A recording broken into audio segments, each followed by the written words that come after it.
Hi, everybody. Thanks for joining me today. I'm your host, David Bayes with Cavalier Associates.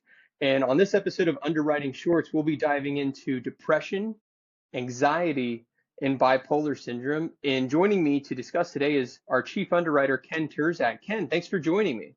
Happy to be here, David. Thanks for having me. Excellent. Well, look, let's jump right into it as we normally do. When you see treated and stable for depression or anxiety, what objective signals tip you from standard to preferred? Well, you're really looking at a lot of things. Things as simple as when the depression and or the anxiety was diagnosed. You're looking at the medication or medications prescribed, along with the corresponding dosages. You're looking at stability, as indicated in follow-up from the proposed insured's medical caregivers. You're looking to make sure that the individual has routine and regular care and follow-up. But other factors include not only when diagnosed, but the age of diagnosis, any history of hospitalization, days off from work. You're looking at the whole picture. But those are that'll give you a good sampling of what you're looking at in order to determine, in order to determine, in order to assess the proposed insured. Excellent. Appreciate that insight. And recently, we've seen more and more data come out around depression. I mean, anywhere from 13 to 20% of individuals reporting depression. You know, how how do you avoid over penalizing a condition that's super common while still, protecting the pool? Well, I think a lot of it is, yeah. I've seen statistics upwards of 20%. So I mean, obviously that's a lot. So we're seeing this as a top three, maybe a top five scenario in underwriting. We see it every day, basically. So you avoid over penalizing by taking into account all of those same factors that we just discussed. Everything from the treatment to the stability to the medications needed to treat. You look at whether there may have been an acute cause for the depression, such as a death in the family, the loss of a job, divorce, illness, those very big life changing events. And you avoid penalizing by acknowledging, too, that hand in hand with what I just said, not all depressions are the same. You're absolutely right. It isn't. I mean, we always have to, the devil's in the details, as they say, right, when we dive into the records. But, that said, how do you underwrite trajectory versus labels? What's that documentation you're looking for that really moves an offer? Yeah, so by trajectory, we're talking about whether or not the proposed insured is getting better, whether the proposed insured is stable or even getting worse. So as for minimum documentation, there truly was a time, I mean, not long ago, whenever there was a mention of depression or anxiety, forget about it. We were getting APS records from everybody, their aunt, uncle, sister, and brother. You could be sure that there would be the request for APS records. But that's not necessarily the case any longer. If the individual has had stable and mild depression or anxiety and has been maintained on a low dose, let's say a low dose Prozac or a low dose Zoloft or a low dose Paxil, just to name a few, there's a number of carriers that may be able to go various preferred, standard plus preferred categories. But to demonstrate to underwriting that the depression is in fact, or the anxiety, excuse me, is in fact mild, throw in a brief cover letter, paint the picture for them, try to avoid ordering a number of APSs. So, I mean, we always hear about cover memos, but it doesn't have to be a novel. It could be just a simple paragraph. I have a 42-year-old male, female, has been on low dose, named the drug for 5 years, has no loss of work. Just a simple couple sentences will normally do it. For those applicants where the anxiety or the depression are more than mild in nature, underwriters, of course, are typically going to want to see an APS or at least a comprehensive medical summary. They'll order a script check to verify the medications that the individual is on. So that it's pretty much as simple as that. For the more mild cases, try to paint the picture, may be able to get it through the process in a really fast fashion.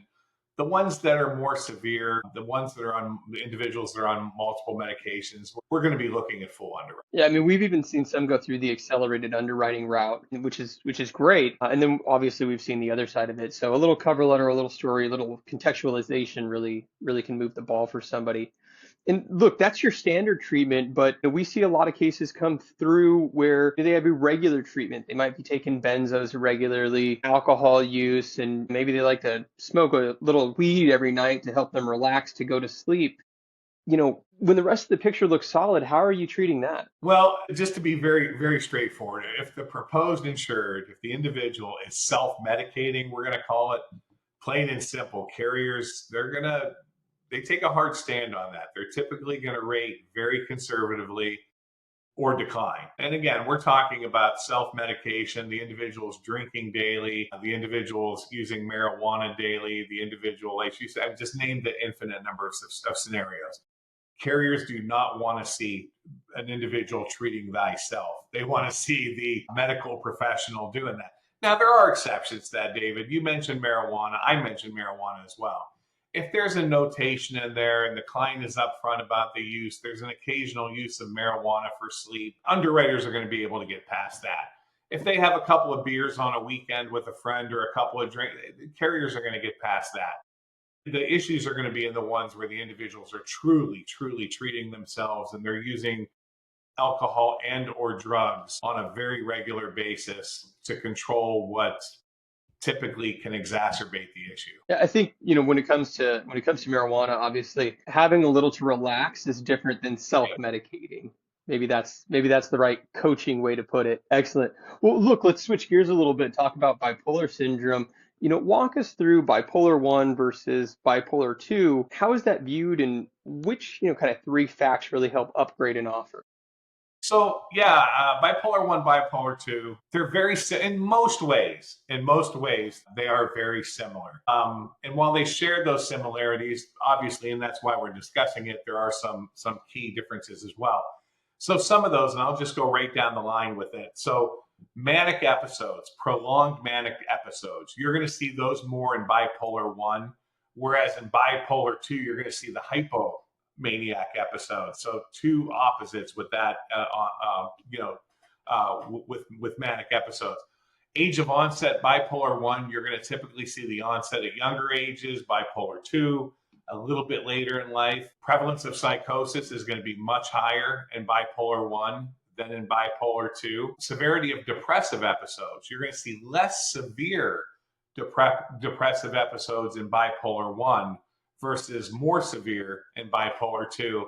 And as far as treatment goes, both of them are going to be treated with antipsychotics and various mood stabilizers. Now, having said all of that, even though there are some differences, and some of those differences may even be substantial, the more widely utilized reinsurance and the proprietary carrier underwriting manuals, most of them actually treat them the same. They don't distinguish necessarily between bipolar 1 and bipolar 2. Some do, but more than half, I would say, do not.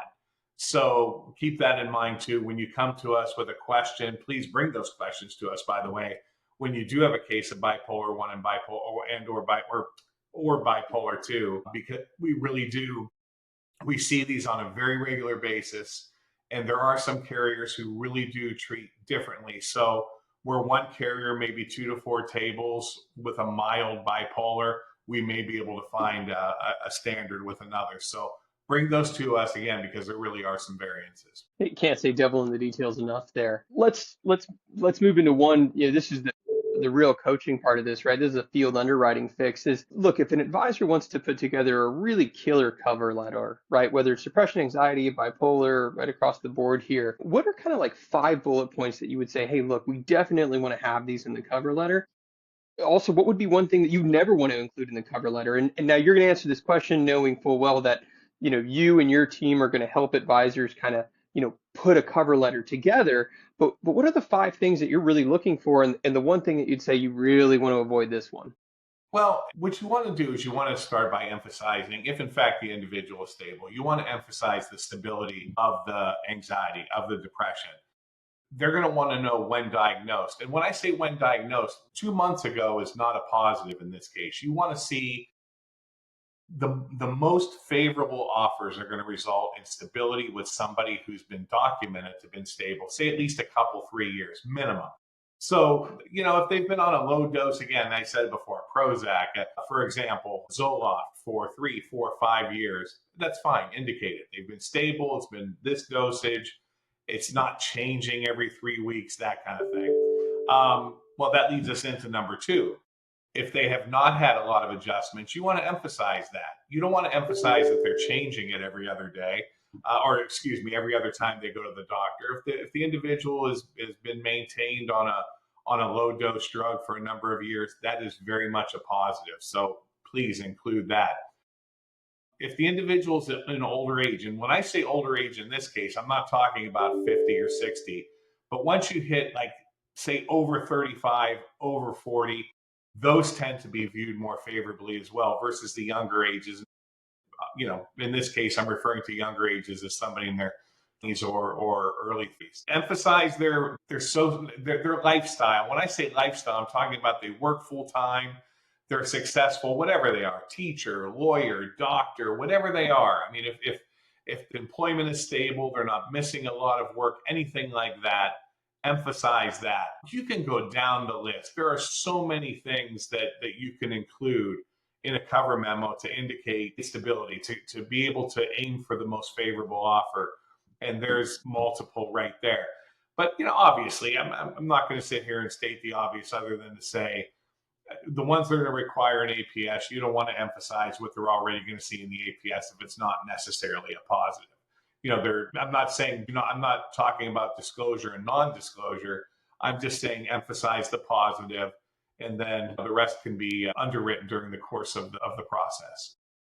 Don't tell somebody how to think about it, and remember, we're also trying to get you insurance versus not. So Correct. maybe that's a good way to Put it in the most think favorable about that one. you can. You're not talking about non-disclosure, you're just talking about trying to put something in the most favorable packaging and positioning in the most favorable light possible. Excellent. Well, Ken, thank you for that information there. Thanks for going through those questions. I want to move to a new round that we're introducing here on Underwriting Shorts, and it's called our lightning cases. So I've concocted 3 case studies for Ken to review. And here we go. Case 1, Ken. We're going to start easy and we're going to work our way up here. Mild depression, right? So let's say we have a 35-year-old female, mild depression, takes 10 milligrams of Lexapro daily, no hospitalizations, sees her therapist quarterly, runs marathons, steady career. What offer do you see on a case like this?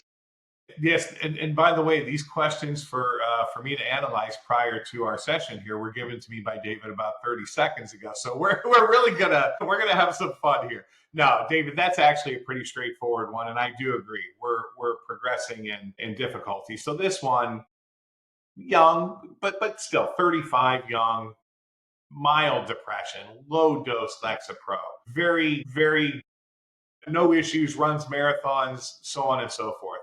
Here we're going to have preferred classes with most carriers, some carriers best classes. Again, because there is variance with the carriers when it comes to anxiety and depression, you may want to bring these to us ahead of time, even just to give us as much of the fact pattern as you can.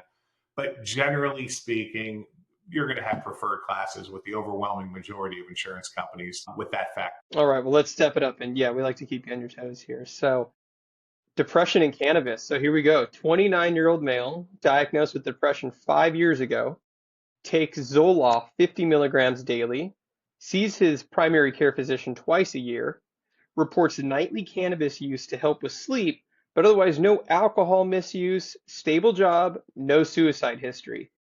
How does the cannabis here shift your view? Preferred, standard, or something harsher? Yeah, this is a good one. You have a couple of wrenches that you threw into this one. Number one, they're 29, so that's still on the younger side with this scenario. They're using marijuana daily. Is the marijuana prescribed or is the marijuana recreational? If the marijuana is prescribed, we're going to have some options. We will have some options if the individual is actually being prescribed the marijuana.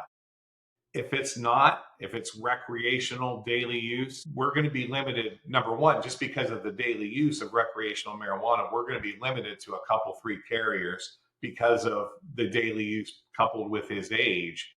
And so, even from there, we're going to be looking at a rating for both the daily use coupled with the depression. So, to kind of sum it up and to clarify it, if it's prescribed marijuana, we're going to have a much better opportunity for a more favorable offer than if it's recreational daily use. Because with recreational daily use, with that history, we're going to run into a lot of declines. And if we do have some success, it's going to be with a very limited number of carriers. And when I say very limited, it's going to be one or two, and we'll be looking at a rating. That I think that sums it up, David, as far as that scenario goes. All right. That one is a tricky one. All right. Last one. Here we go.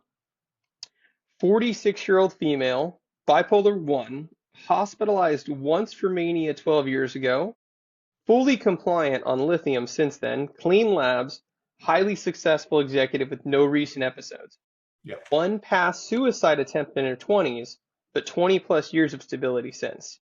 Do you underwrite her based on long-term success story, or does that single old red flag still dominate the file?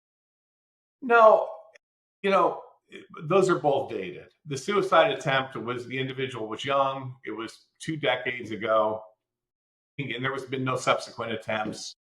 We can get past that. Same with the manic episode that required hospitalization. That was over a decade ago. Nothing since. So it looks like they found they found the correct drug and dosage to maintain the individual. But it does look to be a little bit more than mild. So we're going to look at this, probably categorize it more in the mild to moderate range, which is fine. We'll be able to find an offer, but probably more in that 2 to 4 table range. So again, we could find an offer, but it's probably going to be with a low end substandard with a couple of companies. Excellent. Well, Ken, thank you for enjoying with me these 3 case examples. I appreciate it. Again, you had about 30 seconds prior to this call to take a look at these, so I love your on the spotness, if you will, on these. And again, if you have any cases you'd like to discuss with Ken, please feel free to reach out to us. You can email me, you can DM me here on LinkedIn, and we look forward to working with you soon. Ken, thank you again for joining. Thank you, David. Thank you, everyone.